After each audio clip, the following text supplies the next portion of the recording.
Okay, so in theory, I think I can start now. In theory.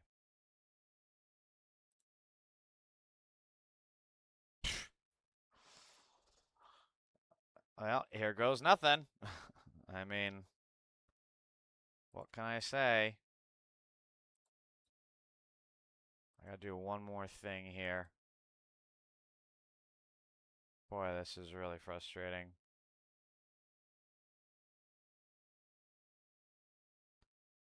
Abdul El Sayed, winning is not a good thing for DSA. Could not disagree with you more. What are your opinions on cleavage in the workplace? Who in the hell asked that on a TikTok live stream about politics? The DNC is setting him up to lose the midterms. The DNC is not setting him up. The DNC is the one trying to destroy him, while the DSA are the ones trying to pick him up. Your logic is completely perverse. Inside loses, they'll use him to crush the Zoran wave. That's my theory. He won the Democratic primary. That doesn't mean he'll win the state. Yeah, and the same thing could be said for Haley Stevens. You're talking completely hypotheticals, except Sayed actually has charisma, and Haley Stevens has whatever in the hell the opposite of charisma is.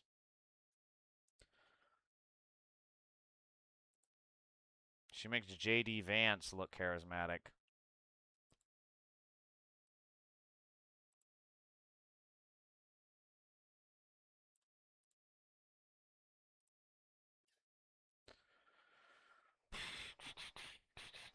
Okay.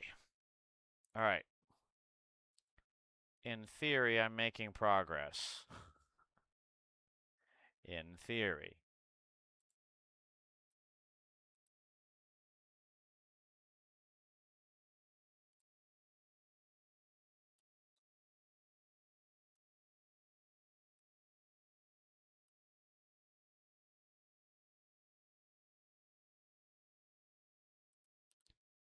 All right.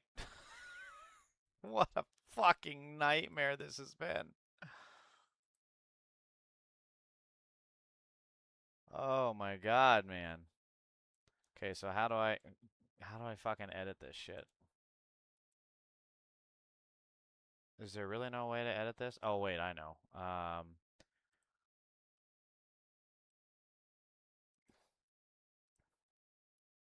Oh Jesus bloody H Christ. All right, well sure, let's start all over. Fucking hell. Okay. So again, in theory, it's gonna work this time. Holy fucking hell. Jesus, makes me never want to fucking stream again. Sound like Neil deGrasse Tyson when you say, in theory, it'll work.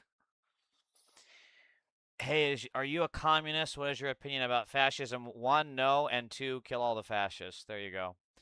Yesterday, I landed on a stream of someone. Their chat were tearing Muslims apart, and he was reacting to Trump's speech, and he said his hair is nice. Dude, what is up with that thing of Trump's hair? Somebody got overnight surgery in the mail. It does not look good. I usually use Jesus, Hussein, Christ. That's really gets the losers going. I'm gonna remember that one. Okay. In theory, we can start. Holy hell, man. Jesus. I'm 50 years old and I just heard punk rock. What'd you think of it? Okay. Holy God, can I get to the news now? Fuck me sideways. It's not fucking working. Look at the blank fucking screen. God fucking damn it. Holy shit balls. Oh my God.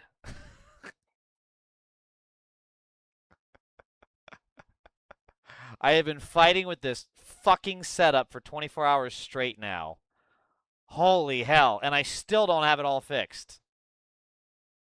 If I find out that my internet downgraded me again for no fucking reason, I'm gonna lose my fucking shit. Okay. So, to get back on topic, El Sayed won. there has been some positive signs that the Democrats are actually going to unite around El Sayed. So, I talked about this yesterday, how AIPAC is threatening to go over to the Republicans, as they always would, because they've always been a Republican organization. They're not a America organization. They are in favor of a pedophile terrorist state by the name of Israel. So, why the fuck are we taking their money? Abdul's wife doesn't accept Medicare? No shit, they're probably on a private plan. Man, you really thought you fucking cooked with that one, too. El Sayed, I want to make healthcare go. I already covered this one last week or yesterday.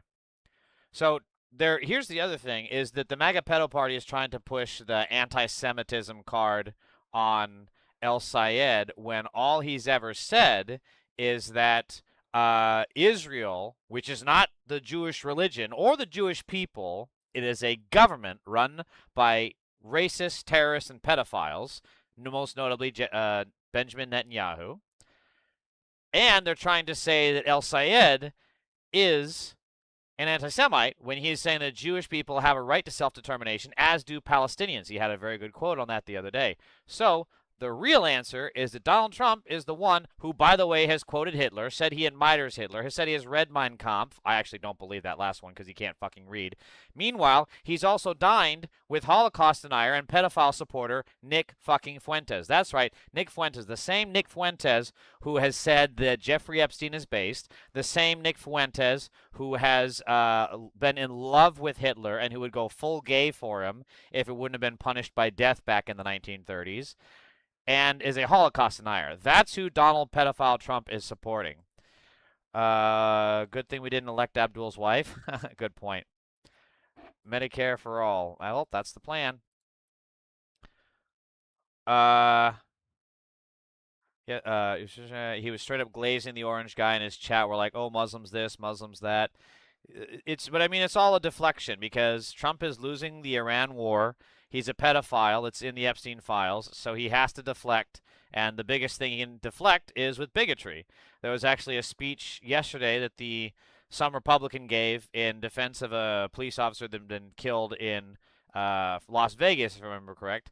And they booed him because he had a Muslim-sounding name. That kind of goes to show just how deep the bigotry goes. It goes, the few things will punch through the back the blue bullshit more than MAGA bigotry. There's two things that will punch through the back the blue bullshit.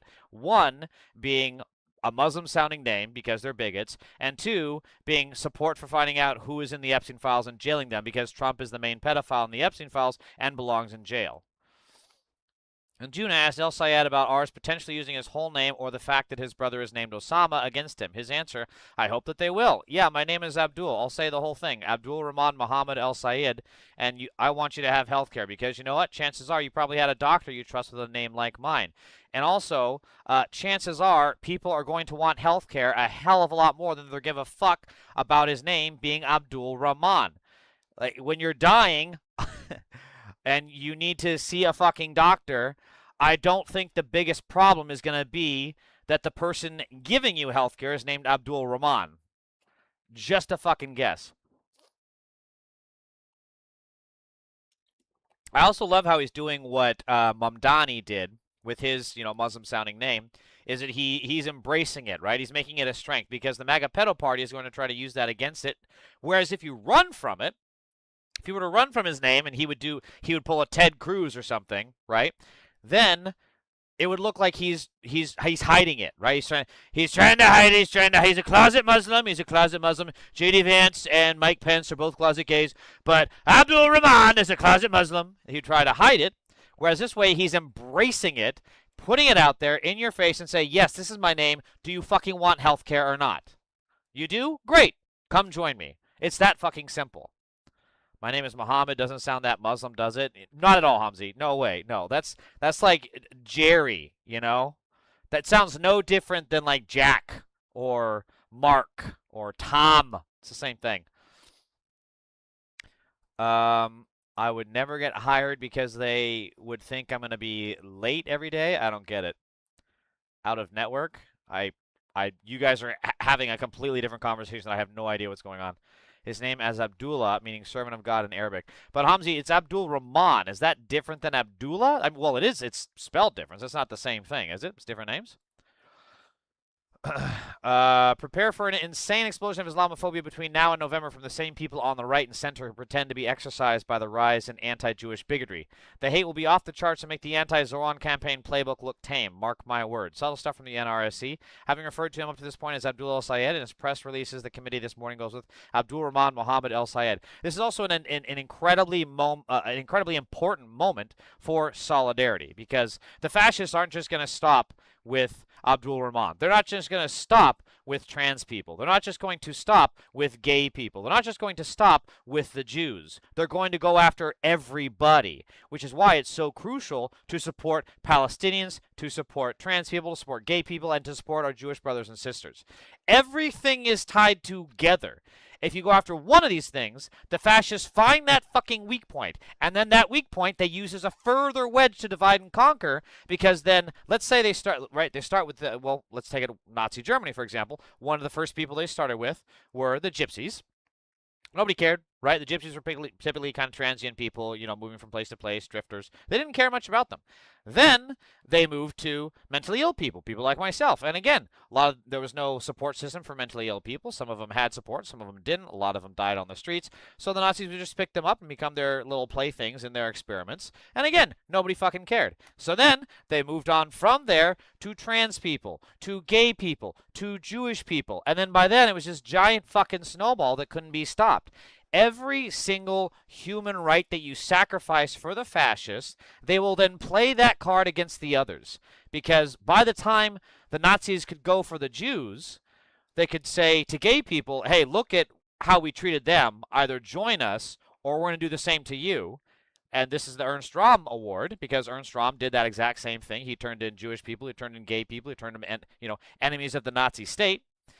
And then, guess what? He also got axed. Didn't fucking save him. So this is why this moment in solidarity for everybody, for all human rights people, is the same. And we have to stand up for their rights to exist, except for the MAGA pedophiles. They can all be put to jail. Like that, they don't fucking matter. Hear nothing, see nothing, hilarious. TikTok is being extremely weird today. Rahman is merciful, which is one of the 99 names of Allah. You should react to that. Well, but I'm confused, Tomsy, because his name is Abdul Rahman. So you're saying Abdullah, servant of God the merciful? Is that Abdul Rahman? Is that kind of what you're saying it means? Big audience tonight. Thanks, voter ID. I'm glad I could waste your time. Please stay more triggered. Don't go anywhere, though, because I got a lot of shit to say to you. The biggest thing that I want to say to you is that, by the way, you're scared, voter ID. Trump is on the Epstein list. You know why? Because Donald Trump is a pedophile. Trump is on the Epstein Voter ID.Save America supports pedophiles. You heard it here first, everybody. Voter ID.Save America supports a pedophile that's not in not one pedo cabal, but two.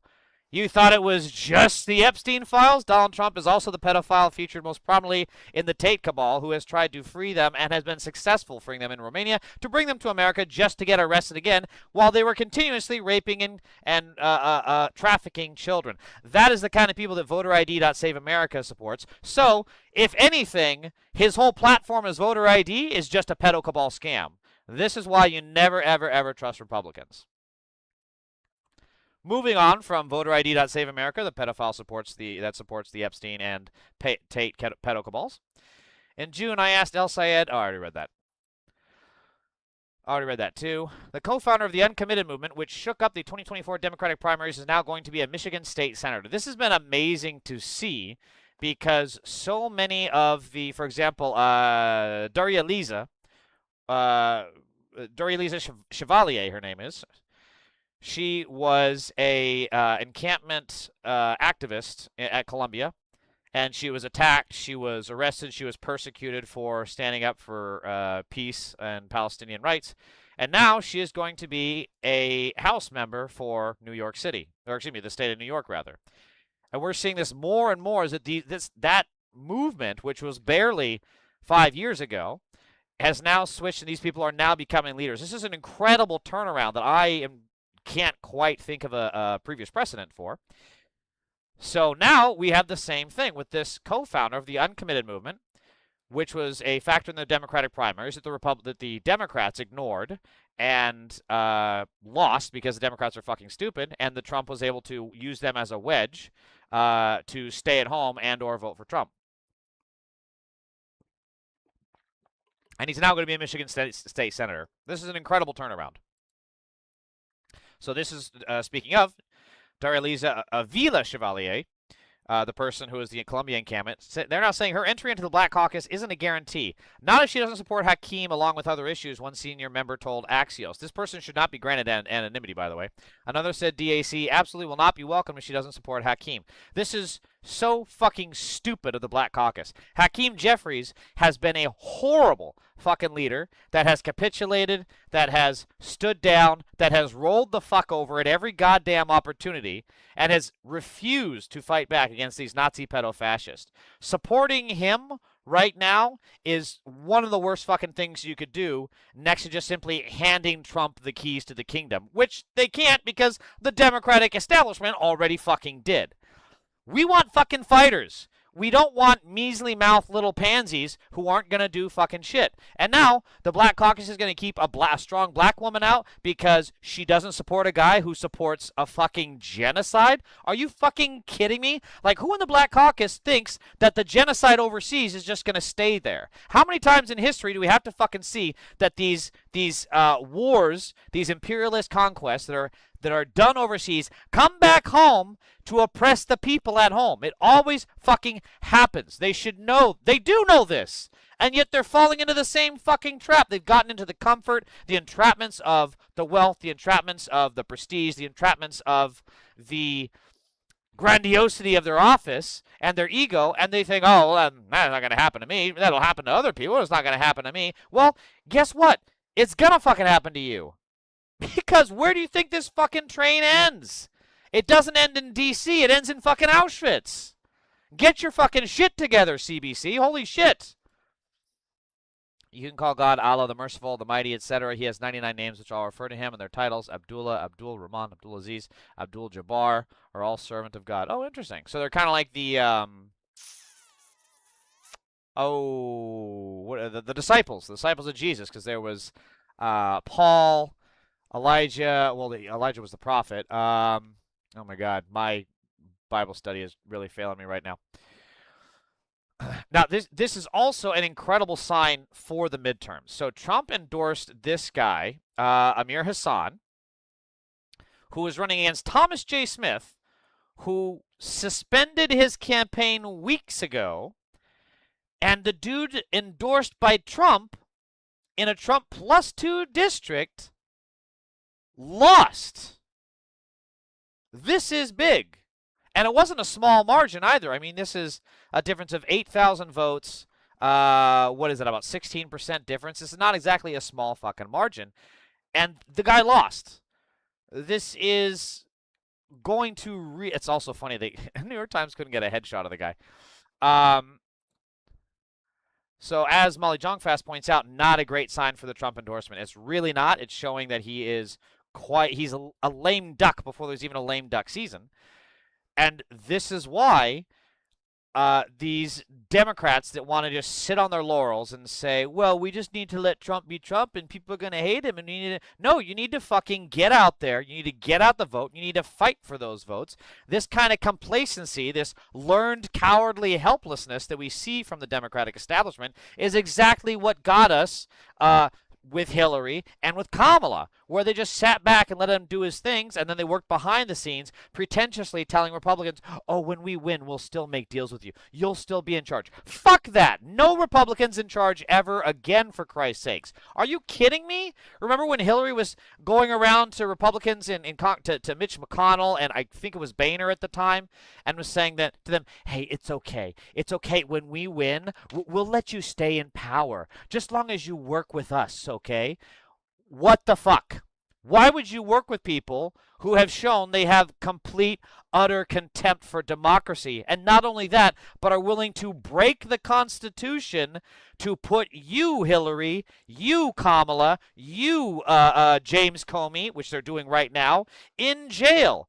Why the fuck would you want to work with Republicans? The only time you should work with Republicans is if they are turning states' evidence against other Republicans. That is the only fucking time. Do you think there's Charlie Kirk's tomb somewhere in Arizona? Are you paying no attention to the shit that I'm talking about, brother? What the fuck?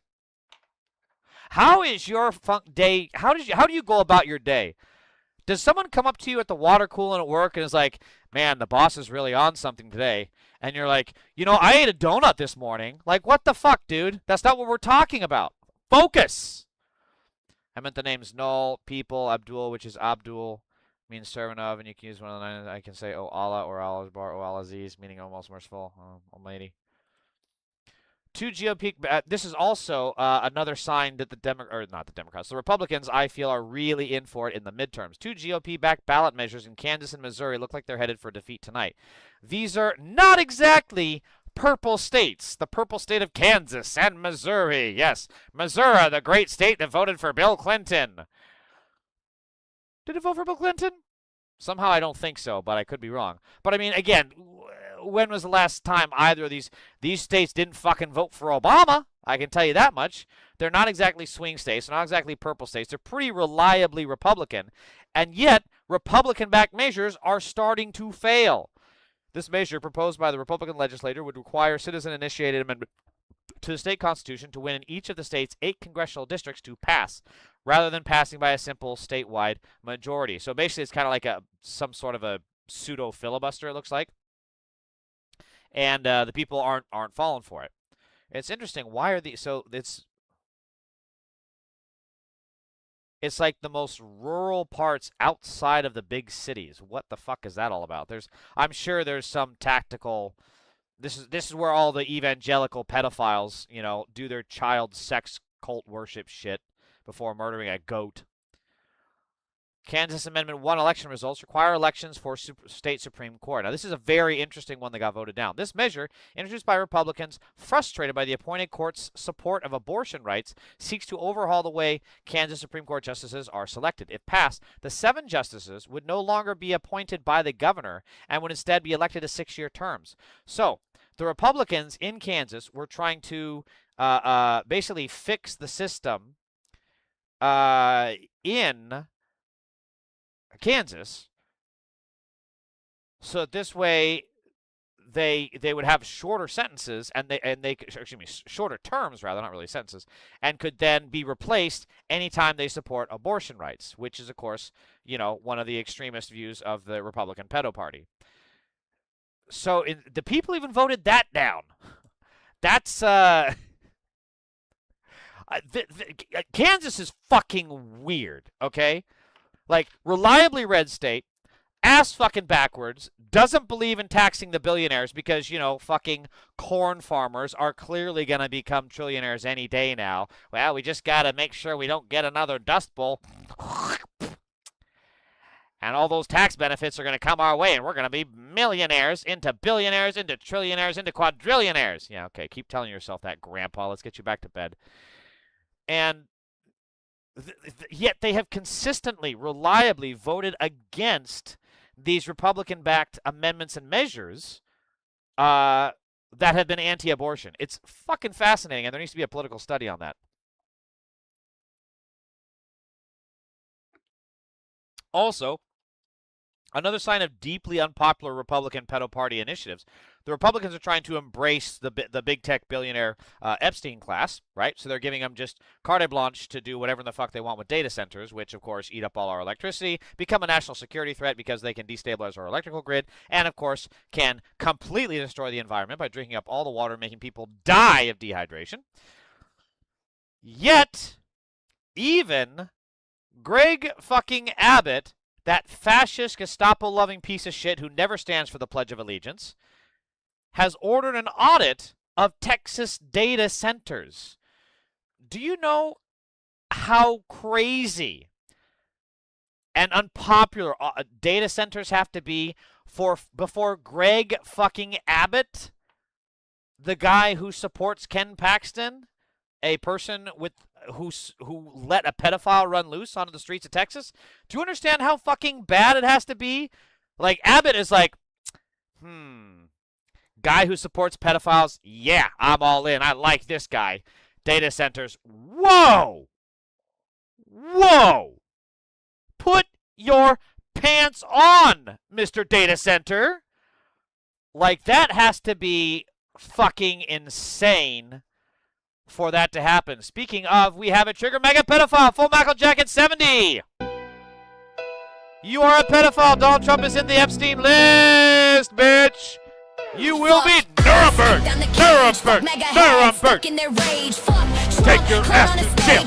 Line you up on that motherfucking wall. When you go to jail, we gonna ball. Get your sentence up. Send you away for life. While you're sitting there, we gonna have no strut. Concrete floors, no bucket in sight. Whole families erased, buried from the light. This ain't security. This shit is pure terror. Government crimes mass. Anyway, that was fun. I gotta do more freestyle. That's something I haven't done in a long ass time. Page 1 in Austin. The move appears to be an effective pause on most new data center projects. Hashtag Texas. Yeah, it's fucking crazy. So, Tom Tillis, another Republican pedo party member, has been yapping a lot about, but we need to stop doing the both sides thing. We need to come together in the middle and stop pointing fingers at the Democrats who are always being mean and such meanie heads, and they're just mean to me. This guy is a whiny little bitch. Perfect timing, you chud magnet. LOL. Welcome, Snarly Sue. Welcome, my friend. Haven't seen you in a while. No, the thing that interests me, and I'm kind of curious about the speeches that come after here, is how everybody has this view of they are as pure as the driven snow, and it's the other side that has a problem. I think we both have a problem, folks. If you want to talk about weaponization, take a look at the Biden administration. Take a look at the Obama administration. Take a look at Crossfire Hurricane. Take a look at the codes that Lois Lerner used in the IRS to target businesses to try and unbank them. So this is exactly what I'm talking about. He's like, we need to look at how both sides have a problem with weaponization. Like how the Democrats didn't go after Trump even though Merrick Garland had all the proof in the public order and he could have done it. Like how the Democrats could have just jailed Trump entirely before the election based on what they knew from Crossfire Hurricane, but they chose not to and let the election go forward anyway. And then even after they had the election, they still didn't charge Trump, even though they had more than enough evidence that he was a crime. It's both sides doing it, you guys.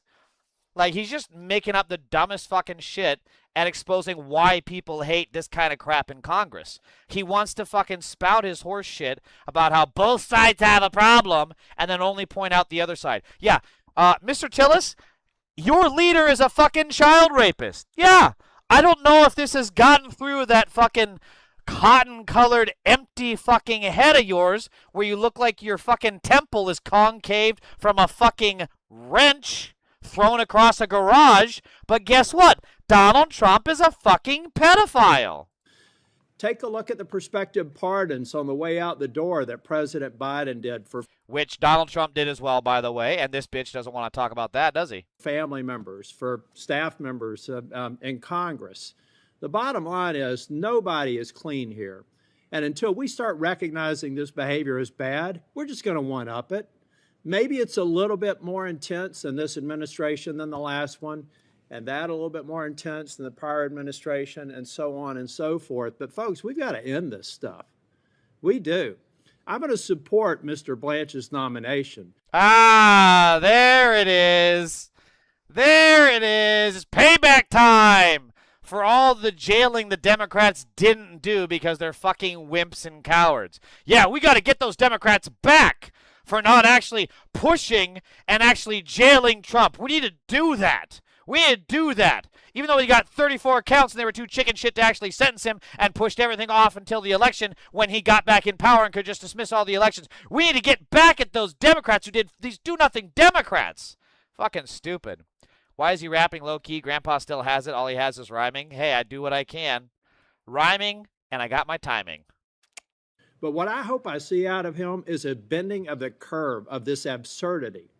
Yeah, so it's just pure power politics. And this is something the Democrats don't get and don't do enough of, right?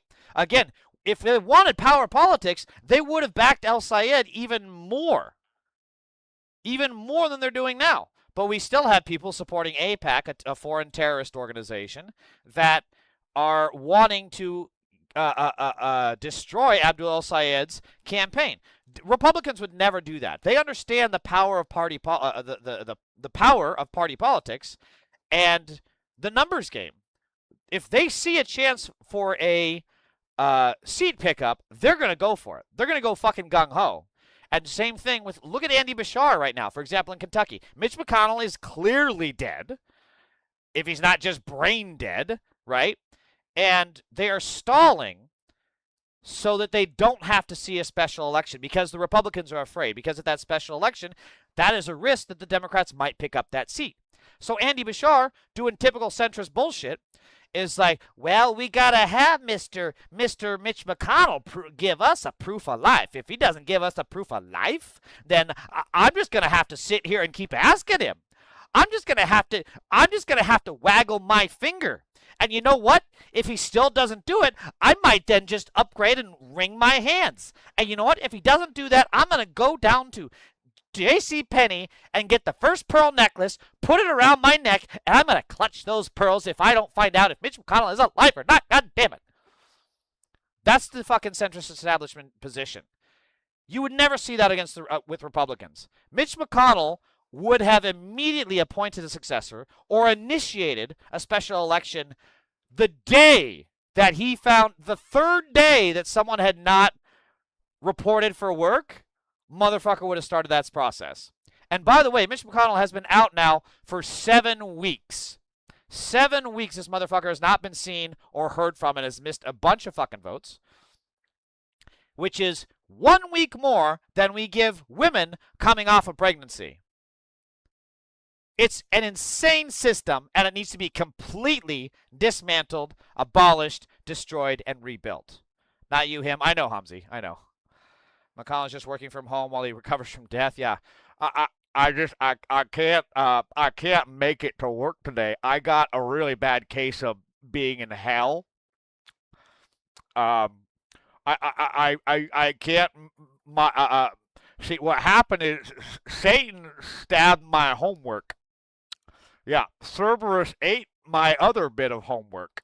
So I'm not going to make it into work today. Also, satellite reception isn't very good down here in hell. So I don't know when I'll be able to hear from you again. So, bye. Click. Keep those paychecks coming, though. Thanks. Bye. So Adam Classfeld accurately says this. Let's be objective about this. There was never an atom of evidence that Biden directed or influenced any case brought by his DOJ, including those against Trump. There are mountains of evidence of Trump personally directing and influencing cases by his DOJ underlings. This is the crucial point, because Biden went out of his way to not talk to Merrick Garland. I mean, anytime they had a cabinet meeting, Biden would sit down and be like, Merrick, we can't be. He was like he was having a cheating affair with Merrick Garland. He's like, Merrick, you can't be seen here. God dang it! If we're seen together, Jill's gonna know. Jill's gonna know that we're seeing each other. We can't be seen in public. God, come on. What is this? What are we doing? Merrick, you gotta go. You can't be in here. I don't want to ever see you in the White House again. Come on. Let's be serious. Meanwhile, Trump, the moment he fucking got in charge, he's like, we need to completely axe CNN. I want Jim Comey's head on a spike on top of the White House. We're going to do it. The UFC will fight under his bloody falling head. We're going to do it, folks. And he did exactly that. Seriously, he's directing Jeanine Pirro. He directed, what was that blonde dumbass's name? Oh, my God. Pam Bondi. He's yapping with them.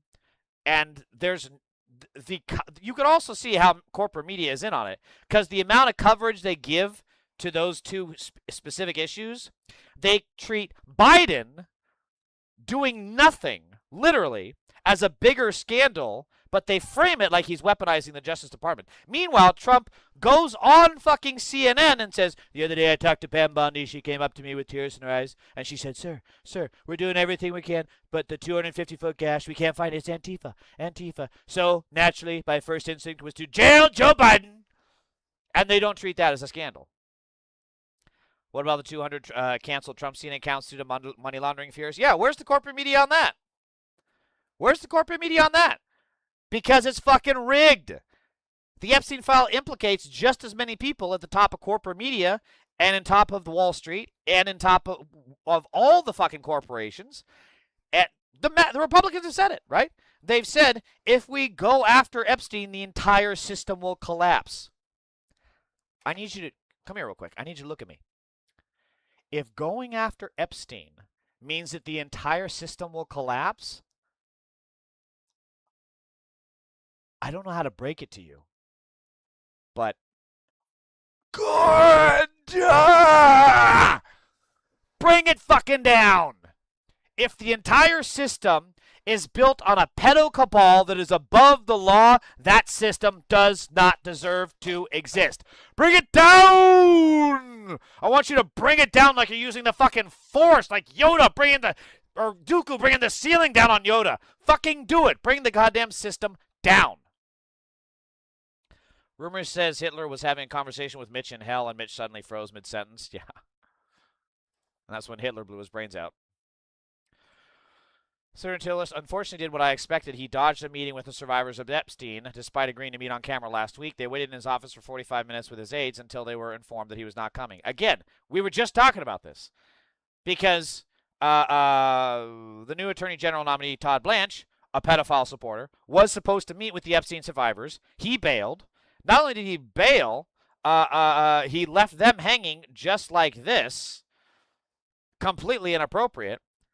And then Tom Tillis did the exact same fucking thing to the Epstein survivors. These Epstein survivors went through hell and back to tell us the truth of an international pedo cabal running the country and the world. They put their life and safety on the line so that America could be better informed. And how did we repay them? By putting the pedophile that was the best friends with Epstein in the White House. Stay classy, America. Stay classy. Hold on, I gotta clip this shit. It's gotten to the point I gotta make sure that I timestamp these.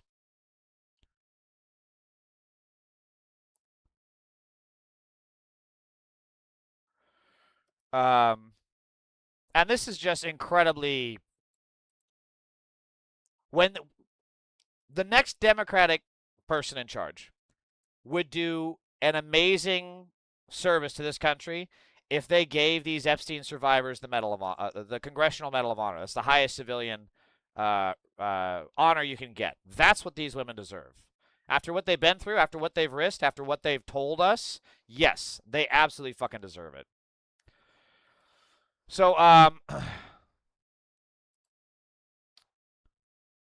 Joe Kent, he was the former counterterrorism official that, if you recall, left before he left during Trump last year, if I recall, because he was upset about the war in Iran. And it goes to show, and again, Thomas Massey also is a great example of this. He had his picture taken with Mike Flynn, the terrorist pedophile supporter himself that was one of the key architects of the January 6th terrorist attack. He got his picture taken with that guy and said he's been a huge fan of Mike Flynn. Why are you a fan of a terrorist? Why are you a fan of a pedophile supporter? Why are you a fan of these people?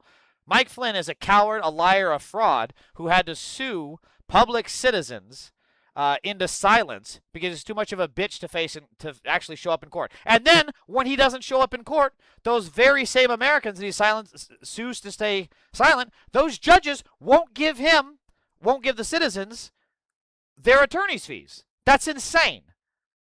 Every single one of these judges should be primaried, and they should be added to the list to be Nuremberg. I'm not even kidding. Every single fucking one of them.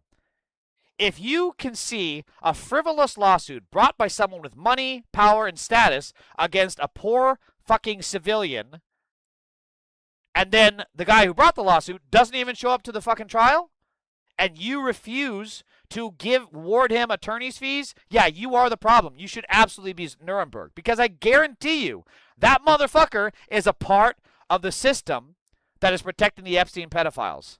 It's true. You look at his ruling record. I guarantee you, other victims of rape, other victims of sex abuse, other victims of child rape that went before that guy showed more sympathy to the rapist than he ever would against the people. So yeah, that guy should be taken to Nuremberg as well. Now, as I'm saying here, what this all ties in with is Joe Kent. At the end of the day, Joe Kent, Thomas Massie, they are still Republicans. They are not good people. They are truly evil. Just because you agree with them on one thing, you understand that one thing doesn't change who they are. They are not suddenly heroes. They're not suddenly good people. They don't suddenly have a soul. They are still vapid, empty, power-hungry cretins and will do anything to get power again and keep the working class down. Joe Kent is the latest example. For example, he says he, Tucker Carlson, Marjorie Taylor Greene, and Thomas Massie are hoping to build a new political movement or a third party built around opposition to U.S. wars. Tucker Carlson is a Nazi. Marjorie Taylor Greene is a Nazi. And Thomas Massie is, again, a Republican getting his picture taken with pedophile supporter and the main architect of the terrorist attack on January 6th, Mike Flynn. And he want to ally with these two Nazis in order to create a new political party. Okay, sure, that's going to happen. I believe it. With the initial goal of fielding a candidate for the 2028 party built around opposition to U.S. wars, AIPAC, and corporate money, with the initial goal of fielding a candidate for the 2028 presidential campaign. Let's see. It was at Tucker Carlson's home. You're in there with Marjorie Taylor Greene, Thomas Massie, Tucker. What was this? There is word that you're all planning, as Marjorie Taylor Greene put it, a new political movement. Could this involve establishing a new party? So that was yesterday. Today we're back together again on the Young Turks instead of Piers Morgan. So Joe, tell us, could it potentially be a new third party? It certainly could. I mean, when I got together with Tucker, with Thomas Massie, Marjorie Taylor Greene, as we were just kind of comparing notes, most of us came to the conclusion that most Americans that we talk to, they're sick of the Republicans. They're sick of the Democrats. Now, most of us, have been in Trump world for quite some time. All of us kind of had our own, break, to put it politely, with the Trump administration. And even a lot of like hardcore Trump supporters right now, they feel very betrayed. I mean, one of the core tenets of President Trump's agenda was no more endless wars. I became a Trump supporter in 2016 when Trump went after Jeb Bush on the debate stage, because I served and fought in Iraq, lost lots of friends there. We have all come to our own conclusions that, look, this is not working. And the confines of the traditional Republican Party, the traditional Democrat Party, most people are just sick of that. And so we do think that there is, I would say, from, a lot of your viewers, from people who find themselves, more on the left, people who find themselves more on the right, we don't think the current political system is working just because of the results on the ground. No matter who we vote for, we get another war in the Middle East. No matter who we vote for, AIPAC and these major donors, most of whom most Americans don't even know, they dictate the policy that sends our best young men and women off to go fight and die in foreign battlefields. They make our taxes go up, and then they give us nothing back in return but more debt and more wars. And so I do think there is a growing hunger in this country to have a very basic and very simple agenda that says that we're not going to get involved in more foreign wars. We're not going to let foreign lobbies dictate our foreign policy, and we're going to address the needs of the American people. And so that was the gist of what we were discussing there. Now, how that's going to look in the future, there's a lot more nuts and bolts work that needs to be done there, because as I think you understand, running as a third party candidate is. So here's what's going to actually end up happening is that they're going to take a few initial steps for this, and then it's all going to be a giant grift, and it's going to be nothing more than them taking donations, taking money from other people to fund their own lavish lifestyles, and then lo and behold, no third party. No third party, because these people are not built to serve others. These people are not built for a vision that helps people different or lower status or lower class than them.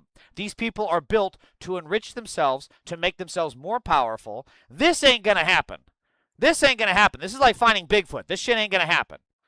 Can you do a stream about ICE or something? I hate not knowing none of the people you're talking about. I feature that sometimes, but Hamzi, I got to cover the news as well. Challenging, not impossible, but it is very challenging. But that's kind of the consensus that we came to, that the current system just simply doesn't work, and we have to find something new to save our country. So speaking of our audience, we're actually asking our audience both on tyt.com and on our YouTube channel's post section. Should Tucker Carlson, Joe Camp, Marjorie Taylor Greene, and Tom Massey form an independent third party that is truly America first? Just yes or no. I'm curious what our audience is going to say about that. But to your point, Joe, let me skip ahead to graphic 6 here. Let me show you the favorable and unfavorable for the Republican and Democratic parties. They're actually very similar. It's 58-40 and 59-39 in the two different parties, nearly identical. And in the old days, it would have been 58% favorable, 40% unfavorable, but now it's reversed. It's 58% unfavorable for the Republicans and 59% unfavorable for the Democrats. So, and now 45% of voters are independents. They're larger than the Republican or the Democratic parties. Almost never talked about mainstream media. Mainstream media loves the fake fights of the uniparty and how they all somehow magically come to the same conclusion, as Joe pointed out there. But Joe, if you guys did this party, would it be just for the presidential elections, or could there be other seats that you guys are on for? I think there definitely could be other seats. I think focusing though. Again, this is really stupid that Cenk is giving these people a voice. I mean, it'd be one thing if he gave them this platform to talk about it, but you're treating it serious? Come on. This is about as likely as Elon Musk having a soul. Like, this is not real. This is not based in reality. Actually, on the executive branch is probably the most pressing issue, because the president has the most control over our foreign policy. All the other issues that the uniparty likes us to fight about, the president actually doesn't have a lot of unilateral authority over. When you start talking about the social issues that divide America, when you start talking about like the more local issues, you've got a lot of control at the state level for sure. But then you've also got to deal with the House and the Senate. And this is why I think a lot of presidents do get wrapped around the axle with foreign policy, because anywhere else they want to work, especially in the domestic space, they have to get the consensus of the House, of the Senate, of the states, et cetera. But then when they go over to foreign policy, they're essentially the king of the world. And that's why the foreign lobbies and the military industrial complex spend so much money lobbying the president on his foreign policy. And so I think if we started with the executive branch with the presidential election in 2028, and we started forming a broad coalition that doesn't agree on everything, doesn't agree on social issues, doesn't agree on a lot of domestic issues, but we agreed we're done with the foreign wars, we're done with the foreign lobbying, we're going to work together to do what's right for the American people, I do think we'd have a real chance of putting the Republicans and the Democrats to a side and just focus on this issue. Because, every president says they're going to do all these different things on the domestic side. A lot of people on the MAGA base right now are complaining why President Trump's domestic policies haven't been addressed. And I can tell you why, because we've spent all of our time, money, and effort over on these wars in the Middle East. And it's been the same for multiple presidents over and over again. So I think starting with the presidential run in 2028, that broad coalition, and I think that broad coalition already exists. There was a lot of crossover between Bernie Sanders and between Donald Trump. I've had people point out that I voted for Bernie Sanders at one point in time. And they're like, but then you were a Trump guy. And I'm like, actually, do you realize how much similarity there was between what Bernie Sanders was saying and what Donald Trump was saying on the stump at the end of the day? Because they were both anti-establishment. They both wanted us out of the foreign wars. They wanted to put the American worker first. So I do think there's a lot of potential there. And I think that could eventually spiral down to other down ticket seats as well. But I think starting with the 2028 to ensure that we get out of the foreign wars is a good starting point. Yeah, and obviously I think one of them meant it and the other one didn't, and the proof is a little. So one thing about that is that being anti-war is going to be a very potent talking point, and Mehdi Hassan pointed this out as well when it came to Tucker Carlson. That Tucker Carlson was getting the interest of a lot of progressives and liberals who are anti-war, but it's like, you guys forget the part where he's a fucking Nazi. You just kind of forgave that overnight, right? Yeah, but Hassan Piker is saying, America deserved 9/11 and then apologizing for it right after. that's a bridge too far. But Tucker Carlson, like, literally supporting Nazis, literally supporting the January 6th terrorists, literally going to dine with Trump, a notorious pedophile, the best friend of Jeffrey Epstein, the #1 client in the Epstein files. Yeah, you can forgive all that, but God forbid Hassan Piker have an opinion on Medicare for all. You can't get over that. Nope, can't get over that. A little bit in the pudding, but that's water under the bridge. Now we're going to the future, and I've got some tough questions about that in a sec. But first, just a couple of quick ones here. Who called the meeting? Let's be honest, running a business means constantly putting out fires and trying to grow at the same time. You don't need more meetings, you don't need more red tape, you need capable people without the hiring headache. Upwork is a one-stop platform to find, hire, and pay expert freelancers across web and software development, data and analytics. You can browse search K. House and hey, let's pick a phone conversation. You know, we'd all been texting each other for quite some time and having phone conversations or seeing each other in passing. We said, hey, let's pick a date. I don't remember exactly who that was. I think we all just decided, hey, Tucker's got a great place up in Maine, and if he'll have us, let's go up there. So we basically, between myself, Marjorie, and Thomas, we just kind of invited ourselves over to Tucker's house, and he's a gracious enough host that he fed us dinner and facilitated the conversation. So was there any conversation about who would lead the party? Not quite yet. I mean, we're going back and forth, and I'd say all of us at one point in time told Tucker he needs to run, and Tucker's been pretty public that he's not going to run. Thank God for that. So we all made our pitch to Tucker as to why he should run, and hopefully he wakes up one day and Tucker says he's going to run. I would fully support that. But right now it was mostly just on how we need to work to build a broader coalition, and then look at. I mean, like, that alone shows you what else needs to be said. Like, that shows you who these people are. They're willing to align themselves with literal Nazis that believe conspiracy theories against Jewish people. And again, where's the anti? No one. Hassan Piker has given multiple speeches calling anti-Semitism the canary in the coal mine, right? He's spoken repeatedly about the dangers of conflating Israel with Judaism, and yet Tucker Carlson has promoted multiple conspiracy theories, including the Great Replacement Theory, a literal Nazi theory that pushes that Jews are sending immigrants here to replace the white working class. Where is the anti-Semitism outrage? Where the fuck is AIPAC on that, huh? Oh, that's right. They're helping him. They're aligned with him. Where the fuck is Jonathan Greenblatt of the Anti-Defamation League? Sorry, not the Apartheid Defense League. That's what it should be called. The Anti-Defamation League. Jonathan Greenblatt. Where the fuck is the outrage there? Where's James Carville to say, we just got so much dang anti-Semitism by Hassan Piker, and I need to do the same thing against Tucker Carlson, who's obviously a Nazi. We beat the Nazis in World War II, and now here he is, just spouting his anti-Semitic nonsense. What is that all about? We don't see that shit from James Carville, do we?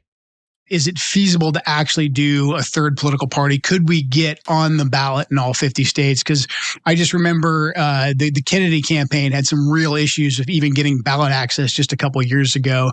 So I think we know conceptually where we're at in terms of, like, could we put together a movement? I think we really could, because I think there is a hunger for it in the country. But then once we get that movement established, would we be picked apart by procedure and not even be able to get someone on the ballot? Does it make more sense than to run as an insurgent candidate in one of the major political parties? That's the stuff that we're trying to figure out right now. Yeah, okay, that makes sense. So, look, conventional wisdom is to get on the ballot in all 50 states, even if you were able to jump through all the bureaucratic hurdles, which I think that if you put enough effort and money behind it, you probably could, will take at least 10 to 20 million. These days, it's probably closer to 20 or beyond. So is the plan to raise that if you guys do it, from the grassroots? Because on the left, it would be kind of obvious. Our insurgents are not just against AIPAC, but against all corporate PAC money. So I don't know if you guys discussed that at all about taking or not taking corporate PAC money and leaning on grassroots or not.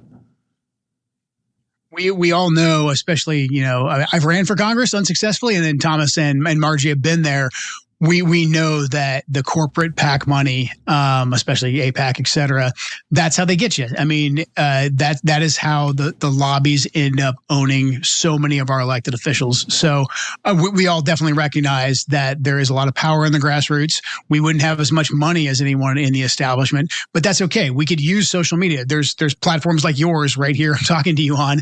The Young Turks, Tucker's got a huge platform. I mean, Marjorie has a pretty huge platform. Thomas does now as well.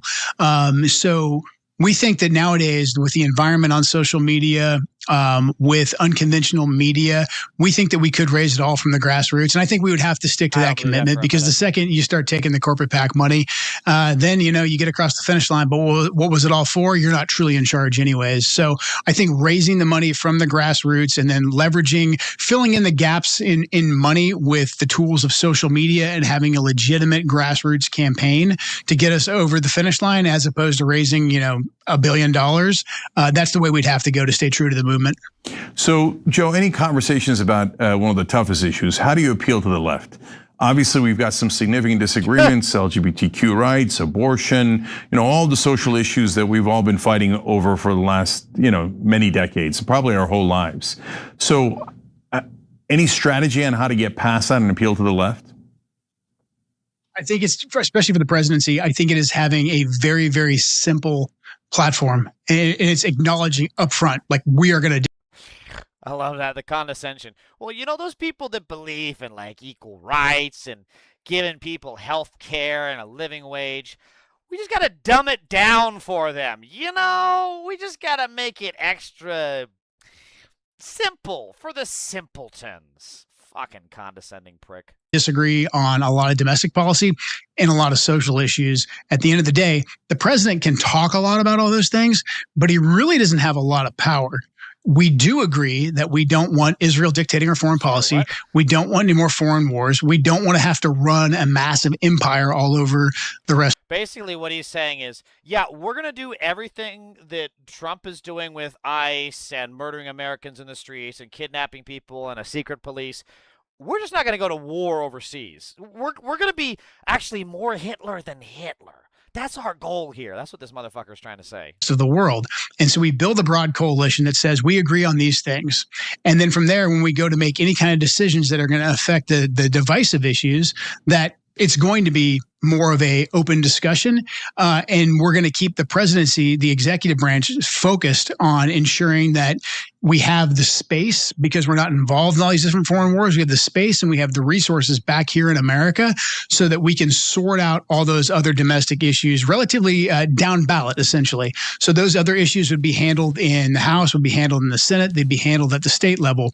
Therefore, if you built this very, very simple platform, but a broad coalition, people could vote top ticket, for the whatever it is, the independent party that wants to keep us out of the foreign wars and stop AIPAC from calling all the shots. But then down ticket, yeah, if abortion's their number one issue as a Republican or as a Democrat, as a pro-life or as pro-choice, then that could affect how they're going to vote in the House or the Senate. I would even say, like, your educated voter is going to realize that abortion in particular is probably more of a state issue at the end of the day. But I think if we can just articulate what the president can, which these guys have never respected. It's always states' rights when it's something that they want, right? But when it's something their opposition wants, then it's like, no, the feds call the shot. Feds call the shots. That's how it works. Truly control in a unilateral fashion, where we agree. This is why I hate watching Cenk Uygur as an interviewer. Like, as a commentariat, he's much better because he'll go on there and he'll get in people's faces and he won't back down and he'll say what needs to be said. He says some stupid shit, no doubt, but where is the challenge to this BS? You really think that he's being sincere here? Come on, Cenk. And we focus on that because at the end of the day, I think every American right now who's been active politically, they should realize that when you're talking about the presidency, there is no policy but foreign policy. There's a lot of domestic things Obama wanted to do that those of us on the right were like, oh, he can't do that. It's going to be the end of the world. But then when he got into office, he was too busy overthrowing Syria and Libya and expanding the war in Afghanistan to really get any of that accomplished. Same thing with President Trump and this administration. There was a lot of things that MAGA and the right was really passionate about on the domestic end. They're not getting a lot of those things. What they are getting, it's barely even half true, really, because Obama was saying that Syria would have a red line if they used, what was it, chemical weapons, I think it was, which they use, and Obama Didn't do shit. So yeah, he overthrew the Syrian government. It had nothing to do with the people of Syria. Yeah, right. Okay, buddy. Is another war in the Middle East. So at the end of the day, until we sort that out, all these other issues that, MSNBC and Fox News want us yelling at each other about actually don't matter. So there is one domestic issue that would matter a lot, and even if the president couldn't do something about it directly, he certainly could put an enormous amount of attention on it. How about getting money out of politics? Man, I mean, I think that's the reason why these special interest groups like AIPAC have so much power, is because they can flood the zone of hundreds of millions of dollars that, an individual candidate simply can't raise. And then Americans don't understand why, regardless who they vote for, they get another foreign war, or our food is poisoned, or you pick the issue. There's just so much money in politics. That's going to be complicated because of, Supreme Court rulings. But I think if you are of the mind that a lot of my friends are in, what used to be MAGA or on the right, we understand that money is really what destroyed the MAGA movement, for lack of a better explanation or more in-depth explanation. It was the money. Which is so funny, because I guarantee you this fucking hack was saying that one of Trump's talking, positive traits was, oh yeah, he's a businessman, he's a rich guy, he knows how things work. You can do. I guarantee you, this guy was yapping about that horse shit way back in the day, and now he's saying, but the problem is money, guys. The problem is money. Yeah, you were the problem because you supported the money. You supported the money over the people, and you're going to do the same goddamn thing with this long con of a third party that's never going to manifest. Money from the donors that caused President Trump to get us involved in this disastrous war, and probably work against other agendas that he campaigned on as well. So I would agree that we need to figure out a way to get money out of the politics. Again, there's an issue there for Supreme Court ruling, but I think, again, if us and the left agree on that issue, that we would be better off having grassroots campaigns and having candidates actually have to get up in front of the people and articulate what their views are, as opposed to who can get the most money to run the most garbage AI slop ads, that our country would be in a much better spot. Yeah, the money also destroyed the Democratic Party, and that's why it's got the disapproval ratings that it does, because they never do anything, because the corporations tell them not to do anything. And then foreign governments tell them, no, focus on us instead of your own citizens, and they listen. Money talks, and so that's been a huge problem. All right, final question. It's a tough one. So what happens to J.D. Vance in this equation? I mean, look, I like JD. He's in a tough spot. I mean, his name's on the ticket, and he has had to go along with a lot of what's taken place in this administration. And look, at the end of the day, he is going to have to answer to a lot of those same donors because he was on the ticket. And so unless he changes things drastically, which I don't even know if he has the power to do at this point, he's still going to be at the mercy of a lot of the people that are still pulling the strings within the Republican Party. And I think this is just some of the trap of the Republican Party and the Democrat Party, because if you lock us into this two-party system, you basically have to pick your side, and then you have to go down with the ship, and that's the position that JD's in right now, because President Trump put the ship on the heading, towards the iceberg, for lack of a better metaphor. So look, I personally like JD. I think he, by and large, has tried to do the right thing in this, but again, he's had to get out there and he's had to advocate for this war, and so he is still associated with it, and this war is going to have, unfortunately, this war is going to have horrible ramifications. To what degree, we fully don't know. We're already starting to feel a lot of those effects. And so it's going to be very hard for, J.D. Vance or anybody else who stayed in the administration to come back out in 2028 and say, trust me this time, guys. Because I just don't think that that's going to be a compelling message to a lot of the first-time Trump voters, to the groundswell that President Trump got in 2024 that had him win the popular vote and the Electoral College. People aren't going to go with retread promises like, no, I mean it this time. I was kind of against that stuff, but this time you can trust me. I just, even with, a guy like Vance, who I like, I just don't think that that's feasible in 2028. Interesting. So it sounds like you guys have kind of given up on J.D. Vance at this point. I know all of us still personally like him, and I know he's trying to do the right thing. So I wouldn't say we fully gave up on him. He's a captive of the two-party system right now, and he's unfortunately a captive of the dude who sold out his own wife for anti-immigrant bigotry is a good person. Yeah, if you're willing to sell out your own wife Same way with this Bernie Moreno guy who's too much of a coward to confront Max Miller. Like, these are not good people. And it makes sense that a bad person like fucking Joe Kent would have tastes for other bad people. What MAGA has become. So, you know, that's just kind of where we're at. Fucking stupid. Jesus. It's just so, sometimes it's so hopeless.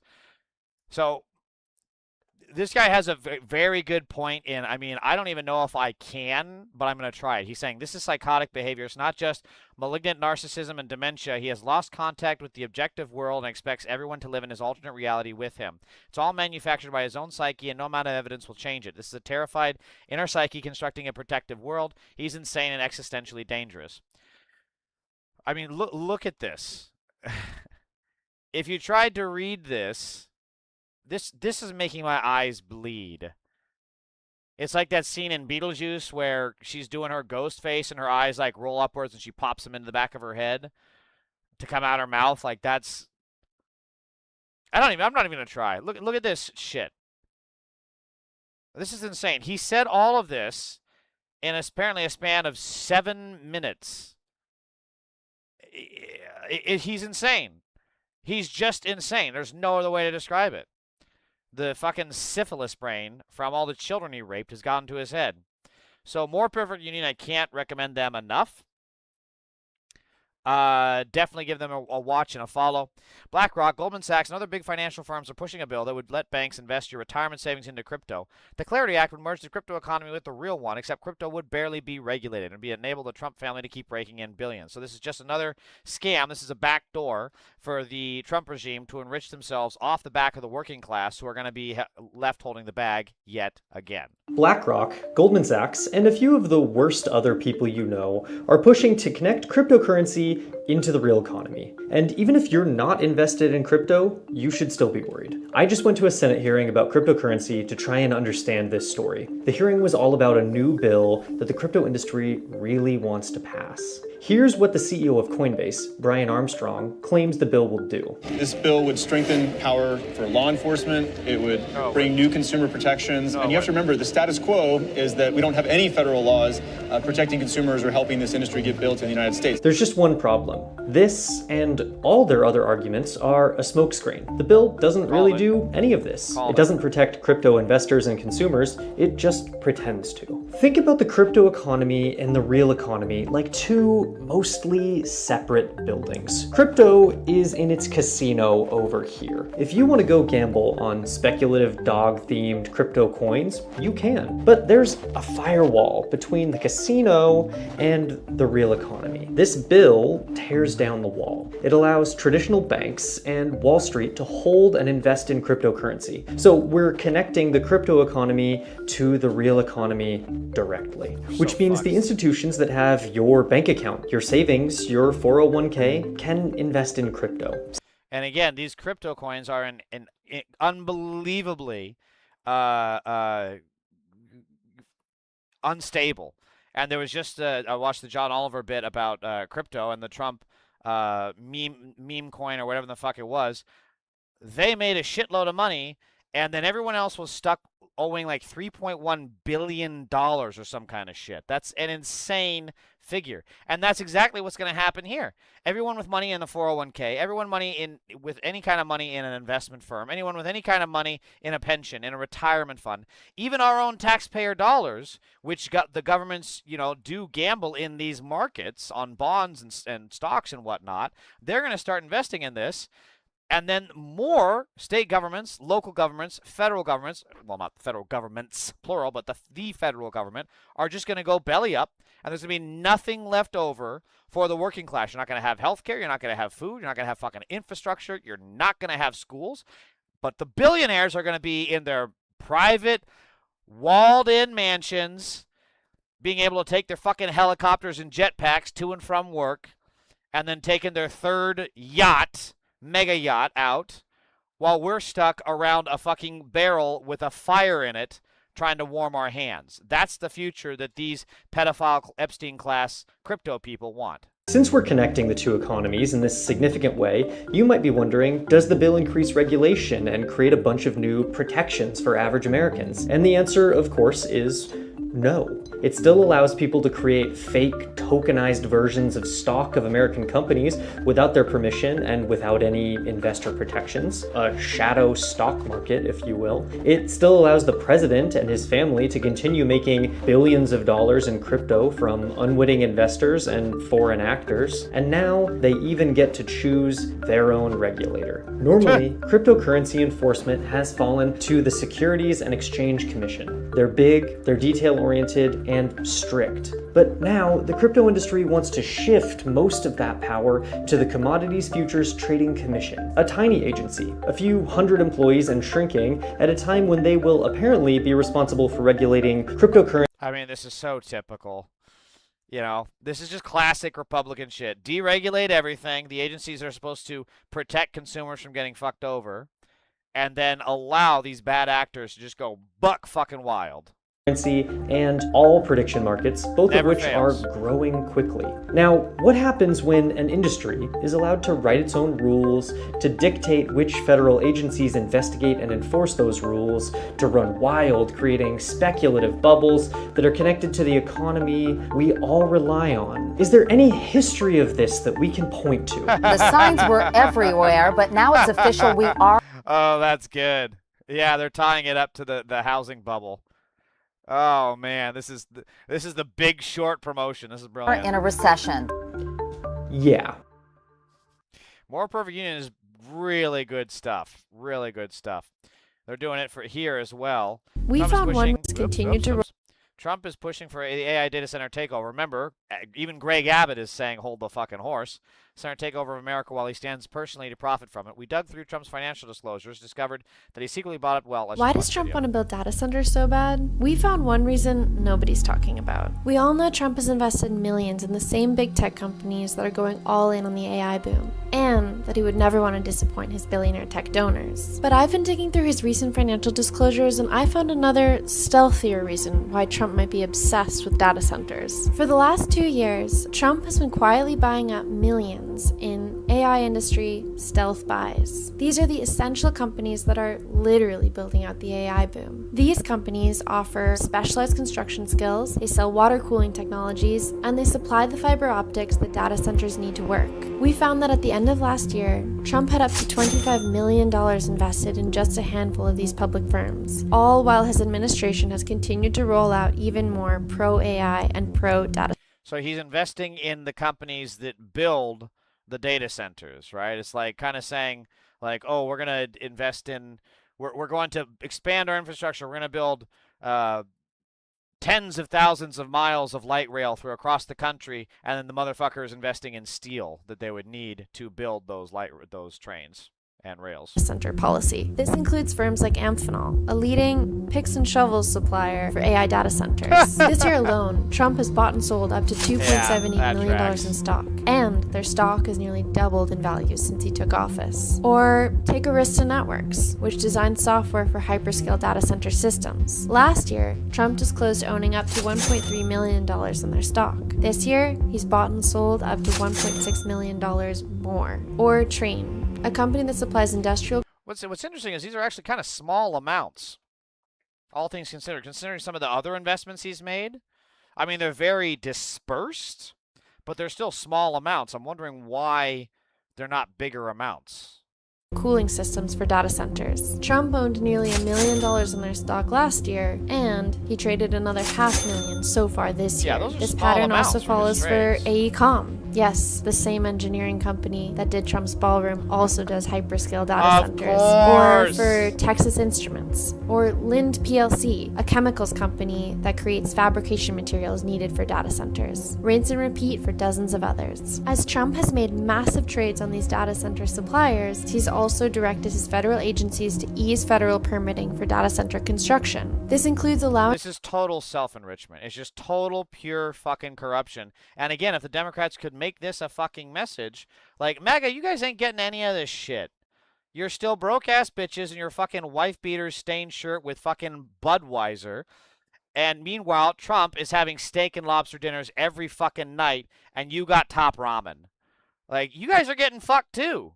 data centers to build their own gas-fired power plants and to connect to the grid faster, to skip environmental regulations around clean air and clean water, and to be exempted from many of the same tech-facing tariffs that other industries have to pay. If you really want to understand the AI boom, you have to follow the money, and the money leads directly back to Donald Trump, not just to his donors, but to the president's own financial disclosures. Telling you, man, more perfect union is better and better stuff. I don't know how they haven't gotten some fucking Pulitzers or some shit right now. Now, this is very interesting also so this is Max Miller. This is the wife beater that broke his 2-year-old's collarbone, and also a pedophile supporter that's roots for President Trump, the rapist and the molester in chief. So he's cornering Max Miller on the stuff about his ex-wife, and this is rare. You normally only see Tapper have this kind of energy for people who say free fucking Gaza. So this is interesting. Because there is a police report from the suspected child abuse incident in February involving your daughter, and that report details that the child protection team says that your child had a right clavicle fracture and, quote, a bruise that accompanies the injury that appears to be in a handprint and appears to have been inflicted, unquote. Now, your ex-wife stated to police that your child told her in the days leading up to the discovery of the injury, quote, "Daddy, kill you." And your ex-wife also said your child had said, "Daddy angry and Daddy's house is scary." Now, according to your wife, your daughter articulated these statements to Children and Family and keep in mind Services. this kid is 2 years old. So can you explain why your child may have said those things? Jake, I wish you could talk to my beautiful baby girl. She can't string together sentences like that. She's 2.5 years old. She doesn't have the ability to articulate any of what you just said. Is he checking? That isn't He's reading some shit.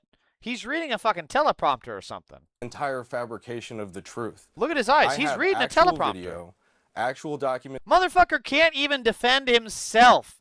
He's literally got to have like a fucking paralegal lawyer or some shit tell him what to say, and even when the lawyer is telling him what to say, his lawyer is bad. But didn't you just tell me that you just told me that she had said that she was scared to go to mommy's house? She is, and I have video of it. But now you're saying that she's not capable of saying, "Daddy, kill you"? I mean, it seems like she's either able to say one but not the other. Jake, that doesn't make sense. Jake, to be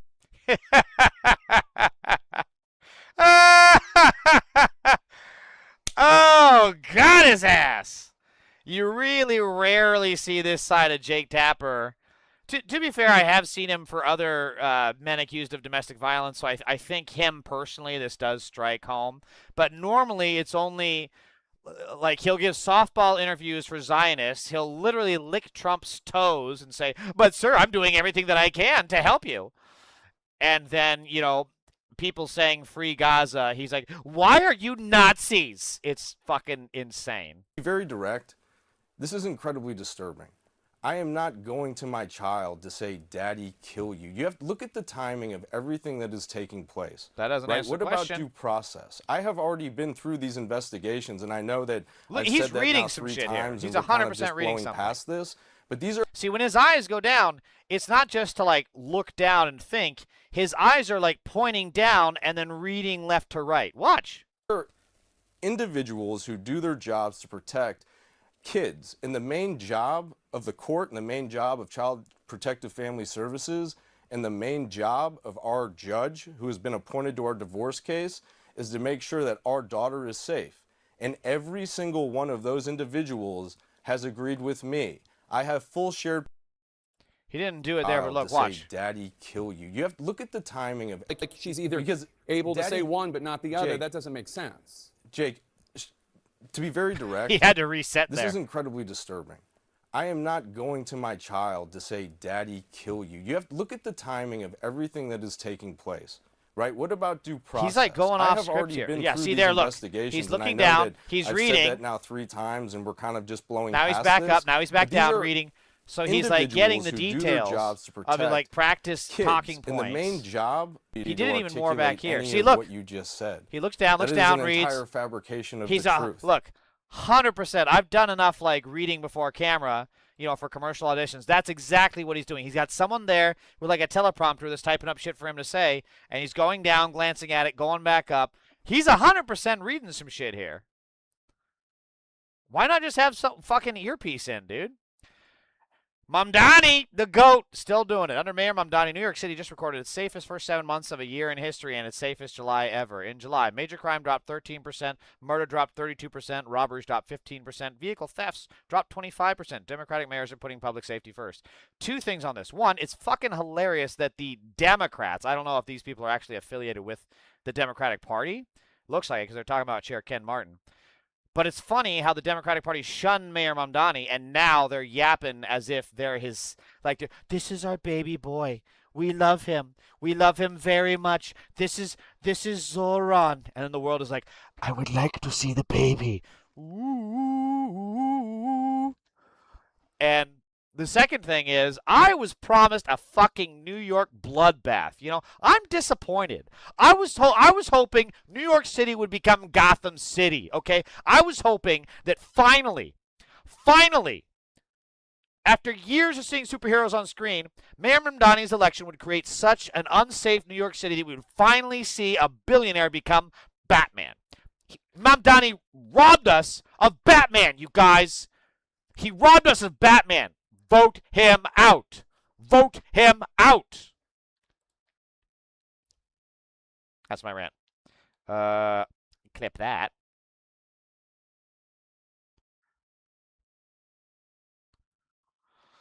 All right, so now we cover the mega pedos of the day. The Mississippi foster care system has grossly failed its safety evaluation, meaning just 22 out of 107 safety standards. The children in the state's care experience abuse at more than twice the average rate. And if I recall correct, this is Mississippi Governor Tate Reeves. Yeah, he definitely doesn't look like a kid diddler. So, what's scary is this guy actually looks like some people in my very far extended family. Like the whole farm boy inbred shit with the goddamn Dumb and Dumber haircut. Looks like he went to preschool and then learned, or not preschool, Bible study, and learned how best to get away with diddling other kids there because he was the kid that got diddled. You know, that's what this dude looks like. Moving on from that, a New York Trump supporter and self-described Republican candidate, Sash Tharan Balasinkam, was arrested in June after repeated highly specific threats to assassinate Bernie Sanders and AOC. U.S. Capitol Police and U.S. Marshal Service jointly tracked him.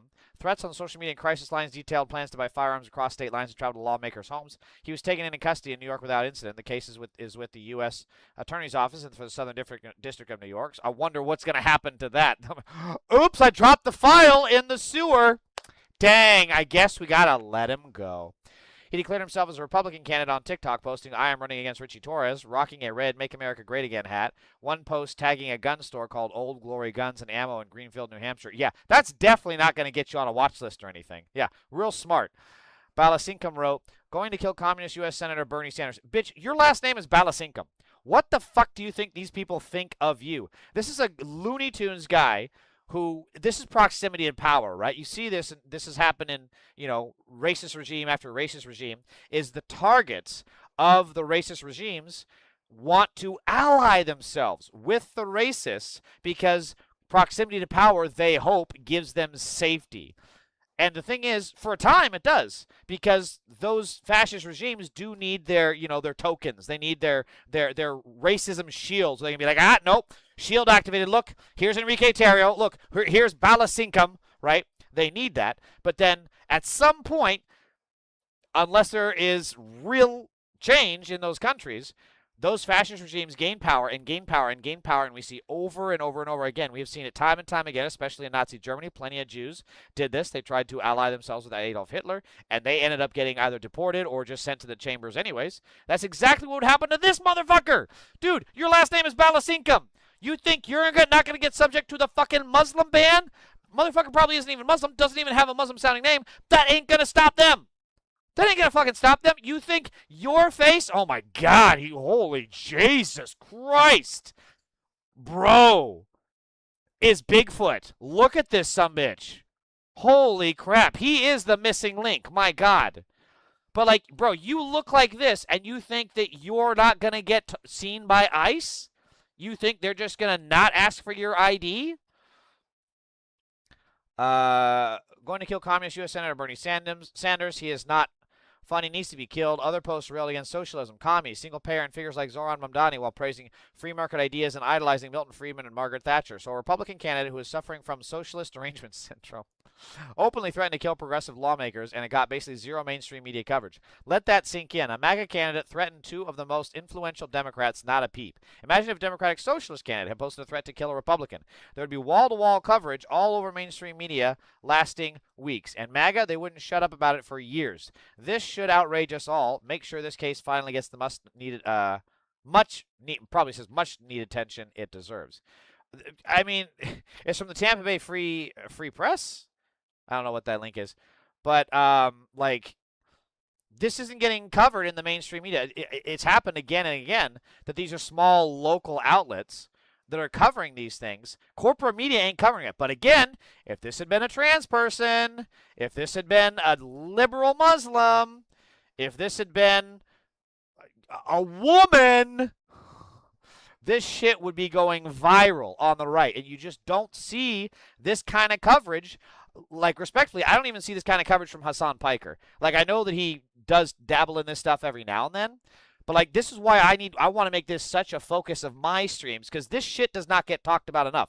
The MAGA pedo party is a party of terrorists. Look at this guy. This is why any single time that you see someone spouting this bullshit about communism, about socialism, hating single payer, and shit like that, it's very clear that those are red flags towards violence, because it happens over and over and over again. And also, same thing here. 40-year-old Kyle John Argyle, Jesus Christ, of course he has three names, of Lowndes County, Alabama, proud Trump supporter and neo-Confederate who shared a hunting permit meme saying it's open season to kill transgender people.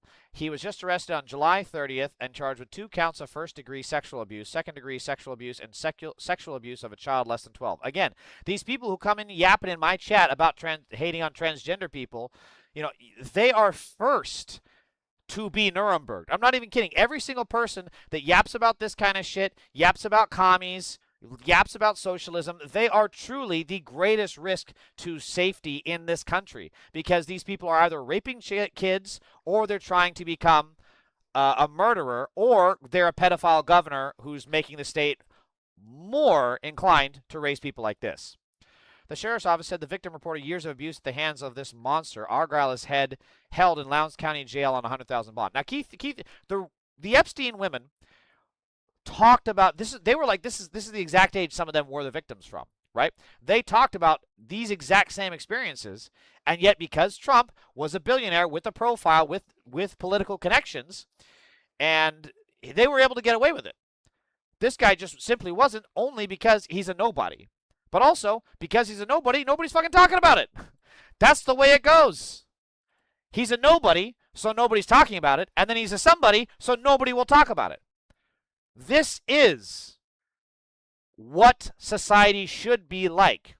It shouldn't have gone on for years, but this pedophile did a crime, he was caught, and he was arrested. No more safe spaces for MAGA pedophiles, including Donald Trump. Now, we know why I want a society talking about those scary trans people and not degenerates like him. This is the same Carl Argyle who posted a Confederate flag pride meme, an Antifa hunting permit, meme saying it's open season to kill all 58 genders. Hold on. What's wrong with this stream? Okay, sorry. Okay, it's working. To kill all 58 genders, a Bible verse calling cross-dressing an abomination, and a meme saying Trump should be carved into Mount Rushmore alongside Abe Lincoln and George Washington. Just another day in the twisted mind of a Trump supporter. And these are not one-offs. Look at this shit. Look how much more this happens. Donald Beamish, the Fort Wayne, Indiana Trump supporter who spent years posting Confederate flag content, nationalist content, ranting about child rapers, again, and hating on gay people online, was just sentenced to 20 years for child molesting. Always the MAGAs who project the most. He was originally charged with 5 counts after 2 children came forward. He told both to stay quiet. Last month, he pled guilty to 2 counts, 10 years each, back to back. Other 3 charges dropped. Why the fuck were the 3 charges dropped? This is horse shit. This motherfucker should be in jail for life. Also, what happened to his fucking face? Bro looks like he's turning into a Last of Us, like, mushroom zombie. The fuck is that shit? These are not one-offs. Texas neo-Confederate, Trevor, oh my god, Jesus. he's so ugly he looks like he's AI, you know? It's like ChatGPT, show me a picture of an ugly motherfucker. Oh my god, and he's bald here? Oh my god, look at this motherfucker. Holy shit. He is a science experiment gone wrong. This is like a test tube baby that sat out in the sun for too long, you know, and then went to the IVF. What the fuck happened here? Oh my god, what do his parents look like? Jesus Christ. Texas neo-Confederate Trevor Coddington, of course his name is Coddington. What kind of a fucking name is that? Has been arrested in Brown County after allegedly trying to meet a 10-year-old and 13-year-old in a sting. He's been charged with possession of child sex abuse material. $20,000 bond. Again, because he's a fucking nobody, he got away with it. How many fucking rich people do you think do exactly this and are able to buy off the feds, right?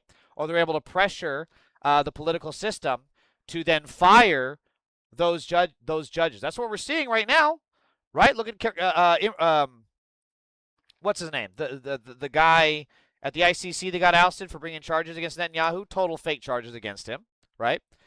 And it's time and time again. Letitia James tried to oust her for bringing charges against Trump. God forbid she do her fucking job. It's this because they're again. If you rape children and you're a nobody, nobody talks about it. If you rape children and you're somebody, nobody talks about it. That's what happens here. Two-tier justice system. Today's MAGA Christian pedophiles. Benjamin Wilkes, a Cortland, Mississippi man, was sentenced to 20 years in prison for transporting child sex abuse material using social media applications. Benjamin Wilkes, 31, a former kindergarten assistant, sought out images and videos of children as young as 4 years old engaging in sexual conduct, then stored these. Jesus Christ. Sexual content, then stored those oh, God. Then store those images and videos in a social media cloud for ease of access. Wilkes also had a number of upskirt images of children he was entrusted with it from his church community. Jesus fucking Christ. Multiple community members wrote letters of support for Benjamin. What? In announcing the sentence, Senior District Judge Michael P. Mills noted that if the community won't protect its children, the government has to. In addition to 20 years imprisonment, Wilkes will serve 10 years of supervised release to be required to register as a sex offender where he lives, works, or is a student. Okay, so first of all, whoever the fuck these people are writing letters of support, fucking check their hard drives. I'm not even kidding. A restraining order on every single one of them against children within a 500-yard radius. And I'm sorry, if that inconveniences your life, maybe don't support a pedophile. They're definitely Republican, because if they would write a letter for this guy, they would 100% vote for a pedophile. That's what this is. These are just Trumpers, right, writing in favor of him because they're also Trumpers and they're also child rapists. It goes full circle every single time. Q9C9P, welcome. Anyway, this is fucking disturbing shit, so... Oh, Christ almighty. That's one hell of an AI image. Alright, let's go on to some fun shit. If it'll load.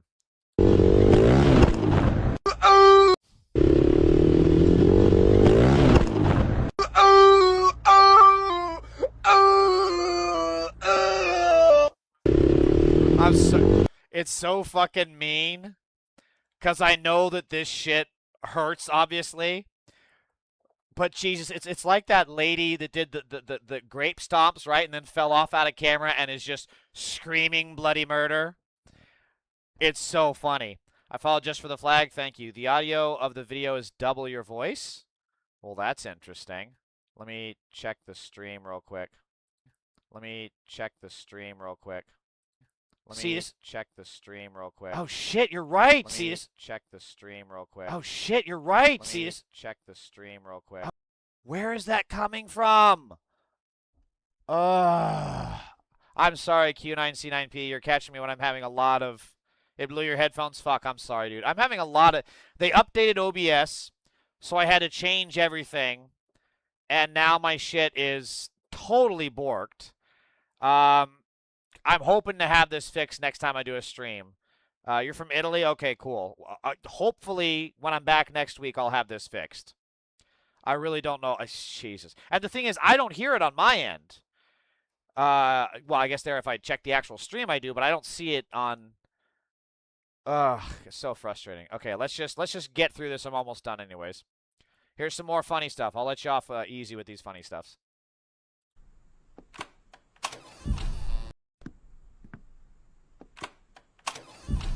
Okay, so the combination is going to be probably down there, right? Came a fucking seizure? Lower when you play video. You're from the States? Yeah. Yeah, I'm in the U.S. Yeah, the poor guy had to get his asthma medicine. Oh, yes. Careful, Austin. He's real close left. Damn! You was alive, Oh! It's one of my favorite clips. I really want to know what game this is. All right, so what do I do now? I don't know.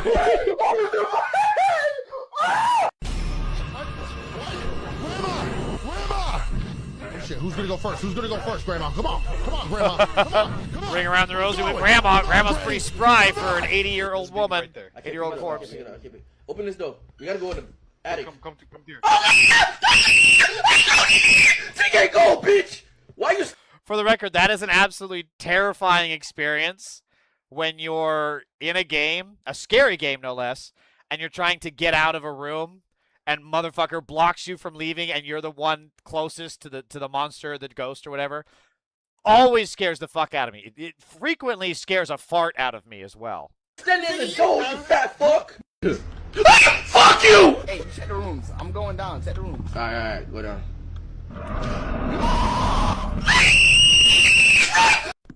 How are you? I don't even know how the dude is able to scream like that, honestly. All right, last one, and then I'm done. I got this! I got this! Woo, let's go, baby! I got this! I got this! Sorry, Q9. Oh, yeah! Next time. Oh, shit! All right, well, if the audio's too fucked up, I'm just going to call it. Thanks again. Thank you for the follow.